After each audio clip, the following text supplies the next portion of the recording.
Hey guys, it is Dash from the future. From the title of this video, you already know we're installing coilovers on the GR86, which is right outside. So before we even start today's video, I need to give a huge thank you and a huge shout out to Fitment Industries and the people over there.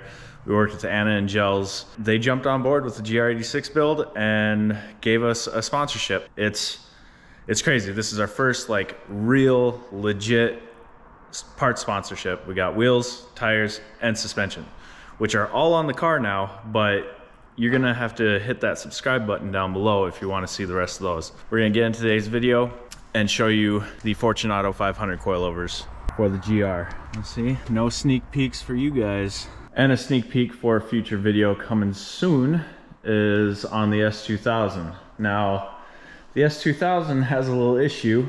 Motor might be shot. So you'll see what happened to cause that here in a couple videos. FRS looking pretty as always. The truck that you guys probably never see, our 2010 Tacoma. Enough talking, let's get right into the video.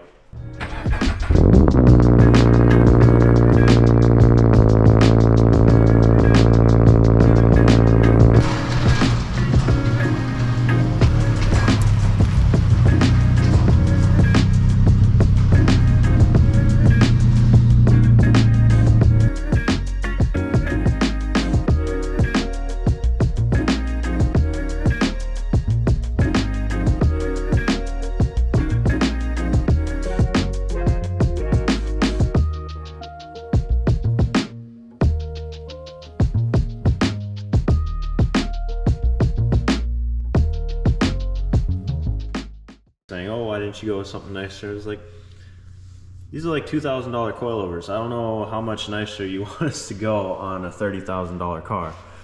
But they come with some sway bar end links that are adjustable, and these are for the fronts. And then you got the camber plates. Everything's super nice. One thing I did notice is they don't come preloaded. So you'll have to make sure to adjust that before you go throw them on. You don't want the springs to be loose.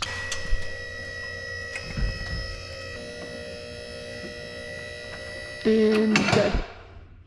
All right, now it's up in the air. Time to take the wheels off. Funny thing is we have an appointment next Monday for its 5,000 mile checkup, and it's gonna have exhaust.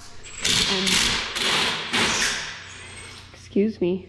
So for buying brand new cars, if you've never bought a brand new car, most dealerships offer some sort of service loyalty where you can get your oil changes, rotation on your tires, just some basic general maintenance for free for up to a certain amount of miles and or years, usually is how it's based. He got me using the impact on my wheels, and now I had these fancy lug nuts from JD Customs, and now I can't use the impact anymore because it does damage to the lug nuts. So coilover install for this is going to be exactly the same as the previous generation because everything is exactly the same.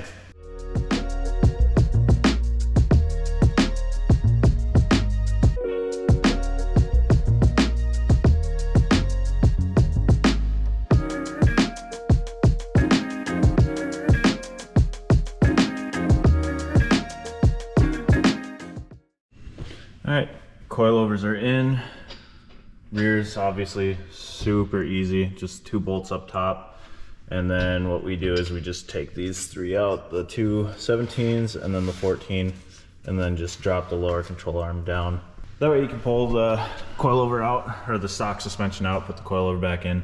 And then the front is just the sway bar end link, these 2 19 mils, and then you have a 12 for the brake line and the wheel speed sensor you need to unclip. Otherwise, front is pretty straightforward and easy. Green is not a color that we ever go with on anything, but it's subtle right there. And actually, Pastor JDM makes a carbon cover that goes over these. Kind of like what we have on the FRS over here. And instead of this area just being wide open, it's just a cover that goes over that. Now, one thing that's nice about the Fortunato coilovers, the locking collars Normally you just have to use a spanner wrench to try to break those free. And when they're fresh and new like this, there's no dirt or anything in the grooves. They're really simple to spin. But if you've had these on for like a year and you go to adjust it, they can be huge pain. So these ones, as you can see right there, 5mm hex key, 4mm hex key. What you do is you get it set to where you need it, tighten down that hex key, and then when you go to need to move them or adjust them, you break that hex key loose and it'll actually spread them apart. That way they'll spin more freely.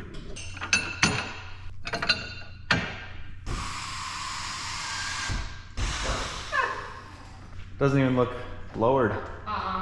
The coilovers are about 2 inches shorter in length where they mount than the factory ones, so it's maybe like ½ an inch shorter. Yeah, so as you can see, it is not that much lower right now, even though the coilovers were 2 inches shorter. But we're gonna take it out tonight, let it settle. It's not gonna settle far enough, so we'll come back in the morning and dial in the fitment.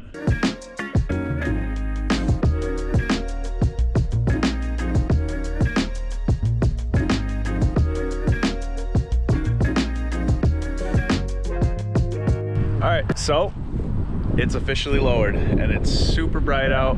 It's actually a decent day out. We've been getting below freezing at night already. So,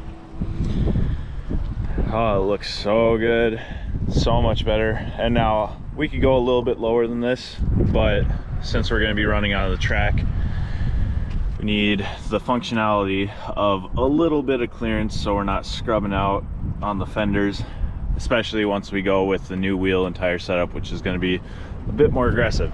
Earlier when I was putting them in, I had adjusted them about 2 inches shorter than the stock suspension, and I don't know if it was because the spring rates are higher or what, but after putting them in, the car was about stock ride height. So we went through, adjusted them down quite a bit more. I don't know if we'll be able to see. You can kind of see there's about an inch in between the collars and the front. In the rear, we have maybe 3/4 of an inch in between the collars to get it at this height. It can go a little bit lower, but we have it pretty low on the coilovers themselves in order to actually drop the car down. One thing that we didn't show is we had some clunking issues, and not your typical ones where you don't tighten down the end links, which 99% of the time you get clunking. That is the cause of it. The issue was this top nut right here. It wasn't tightened all the way, so this was allowing all the components of the suspension to kind of move up and down. So all we had to do was just take I think it was a 19mm, tighten that down. Don't just assume that everything is gonna be perfect out of the box. So the real test of these coilovers is gonna be coming this weekend when we take the GR out for its last track event of the year before it gets too cold. And the forecast right now is showing a low of 30 degrees and a high of like 50 degrees.